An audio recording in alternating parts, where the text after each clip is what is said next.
চিরনিদ্রায় শায়িত হলেন প্রবীণ আওয়ামী লীগ নেতা ও বীর মুক্তিযোদ্ধা আব্দুল মতিন মতিচান। রোববার জোহরের নামাজের পর সিলেট নগরীর মীরাপাড়ায় পারিবারিক কবরস্থানে তার দাফন সম্পন্ন হয়। মৃত্যুকালে তার বয়স হয়েছিল 100 বছর। এর আগে সকাল 10টায় তার মরদেহ রাখা হয় সৈয়দ হাতিম আলী উচ্চ বিদ্যালয়ের শহীদ মিনারে। তিনি ওই বিদ্যালয়ের অন্যতম প্রতিষ্ঠাতা। সেখানে শিক্ষার্থী, শিক্ষক, অভিভাবক ও সর্বস্তরের মানুষ তার মরদেহে শ্রদ্ধা নিবেদন করেন।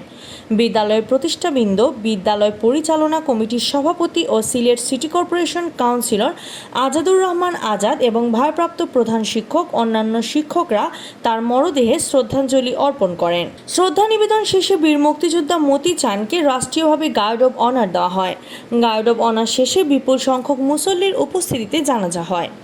এরপর বাদ জোহর মীরাপাড়া কেন্দ্রীয় জামে মসজিদে তার জানাজা অনুষ্ঠিত হয়।